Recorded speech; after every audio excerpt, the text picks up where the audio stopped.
National conference के और अपने हक में वोट डालने के लिए तैयार करूं। 20 मई को यहाँ वोट पड़ने हैं।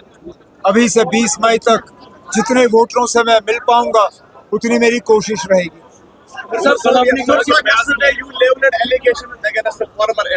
उनका रिएक्शन आया, उन्होंने कहा कि मैं वाहिद वो एमपी हूँ जिन्होंने एब्रोगेशन के दिन कपड़े फाड़े। मैंने उनके कपड़े ये सुनिए ना, फारूक साहब कहाँ थे? शुक्र करें कि वो खुलेआम घूम रहे थे। फारूक अब्दुल्ला साहब जेल में बंद थे जनाब, जिस तरह मैं बंद था, हम सब बंद थे। वो तो खुलेआम घूम रहा था। वो पहले इस बात का जवाब दे कि हुकूमत उस पर क्यों इतनी मेहरबान रही, वो क्यों खुलेआम घूम रहा था, और उसके कपड़े फाड़ने से हमें क्या फायदा हुआ?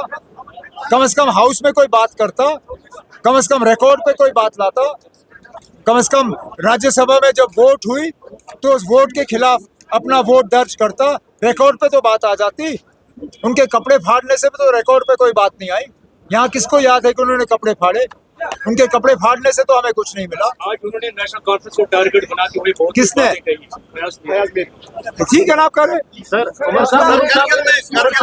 यूनिट की जानिब से रिजाइन दिया गया, क्या कहेंगे? कोई बात नहीं। Umar Saab, Kargil unit of National Conference has made a mass resignation over the choice of Indian Alliance candidate. So how you see this? National conference ने इंडिया ब्लॉक के साथ एक कमिटमेंट की कि जहां पे भी कांग्रेस का उम्मीदवार होगा, हम कांग्रेस के उम्मीदवार की पुरजोर मदद करेंगे इलेक्शन जीतने में। इस सिलसिले में फारूक साहब जम्मू गए, मैं खुद चिनाब वादी गया, और जहां तक लद्दाख की सीट का सवाल है, वहां पे भी हमने अपने साथियों से कहा कि उनको कांग्रेस के उम्मीदवार नमग्याल जी का वहाँ पे वोट के ज़रिए जो है उसको जितवाना होगा। बदकिस्मती से दोनों करगिल के कांग्रेस के यूनिट में और करगिल के नेशनल कॉन्फ्रेंस के यूनिट में इस फैसले को लेके मंजूरी नहीं थी। हमने बहुत ज़ोर दिया और हमारे साथी जो हैं उस बात से नाराज़ हुए और एन मैस उन्होंने पार्टी छोड़ी। मेरे लिए ये ज़ाती तौर एक अफसोस की बात है, क्योंकि मैंने बहुत मेहनत और बहुत कोशिश के बाद नेशनल कॉन्फ्रेंस को वहाँ दोबारा खड़ा किया। 2020 के बाद शायद 3-4 दौरे मैंने हुए नेशनल कॉन्फ्रेंस की यूनिट को दोबारा करगिल में खड़ा करने की कोशिश में। लेकिन चलिए, कांग्रेस की हमने मदद करने की कमिटमेंट की। अगर उससे हमारी तंजीम जो है वो ख़त्म हुई तो हम ये कीमत जो है अदा करने के लिए तैयार हैं। क्या वाकई तो लग रहा है तो कांग्रेस आपको सपोर्ट करेगी, क्योंकि ग्राउंड जीरो पे जब से वोट ट्रांसफर करना बहुत ही मुश्किल होता है सर, उसके लिए क्या कहेंगे? अब मेरे किसी के भी इरादों पे या नीयत पे शक नहीं है। मैं जानता हूँ इलेक्शन में वोट ट्रांसफ़र करना आसान नहीं होता, लेकिन मेरे लिए हर एक वोट कीमती है।